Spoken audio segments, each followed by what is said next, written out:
まり出した白い闇切り裂く翼になれ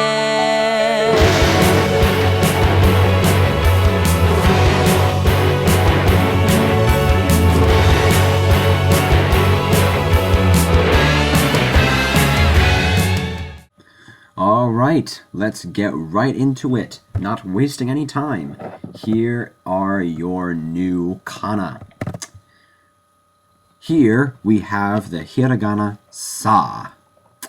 We're going to make a big line like that, and then that line going through it and the C beneath it, the big C beneath it, with the C looking like it normally does, with the gap pointing to the right and the loop pointing to the left. Remember that that's important, because you're going to run into a hiragana that looks quite a bit like it, but it's facing the other way. Okay, and now here's the katakana sa. With the katakana sa, you make a really big straight line, make a little vertical line going through it, a little bit on the left, and then you make a bigger loop on the right. Pretty straightforward. Just make sure you get your strokes straight.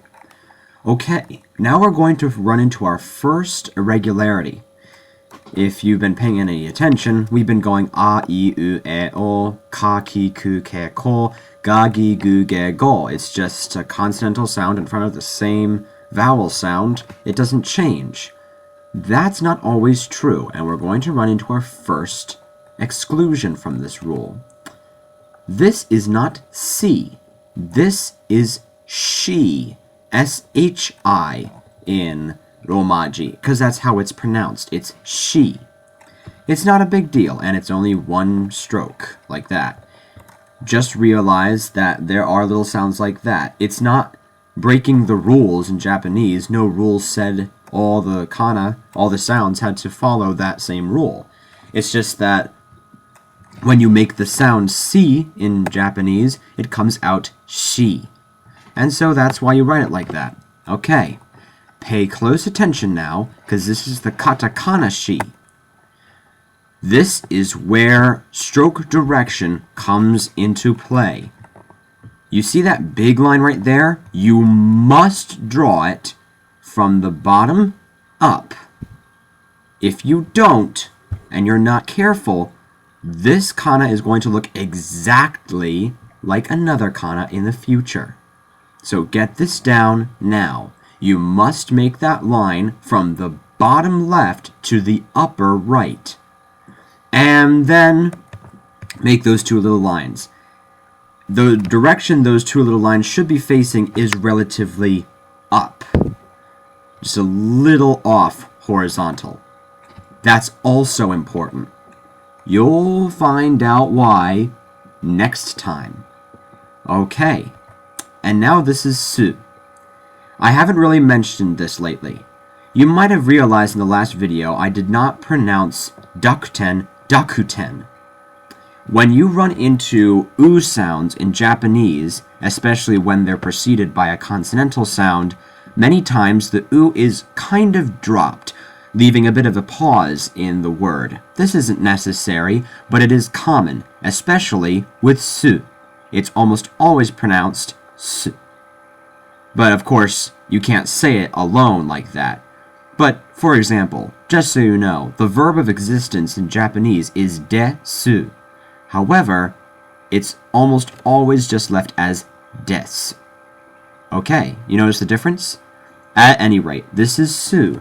Be sure to draw it correctly. A nice straight horizontal line, followed by a line going down, but before it makes its descent, you have to make that little curve over to the right.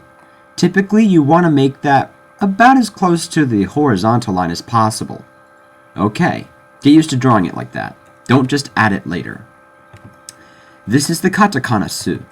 You make that stroke right there, the one I don't know how to describe, and then the little line dragging off to the right. Very good. Now there is se.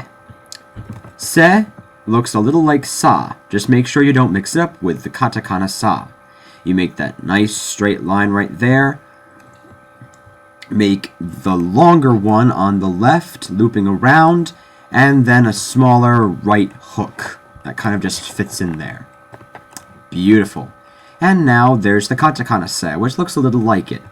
You make that little loop kind of like in the katakana a, just a little lower, and then you make the same stroke as you did in the hiragana se. Alright, and now for our last sound, we have so. This bad boy is one huge stroke. Just make it like that. Follow the arrow. Very good. Just take a good long look at that. And if you want to look at it longer, of course, there's this amazing ability you have to pause the video. And then there is the katakana so. The katakana so is drawn from upper right to lower left. Again, this is important. And then you make that dash drawn down, pointing to the line at just about a, what would you call that? I don't even know what angle that would be considered. I guess it would be like a 120 degree, that's good. 120 degree angle, basically.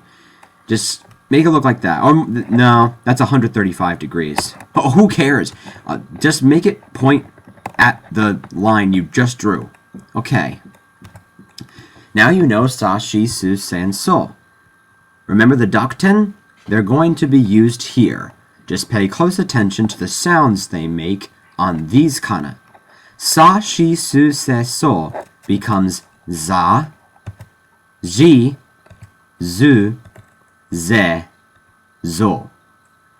Note how ji or ji is made using the J in romaji, not a Z or anything.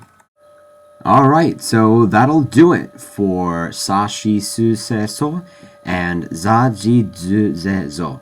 Alright, now you know more kana. Be prepared tomorrow when we run into a couple more kana, namely kana that look a bit like the ones that we saw here. This is Angel of Crepusculence signing off.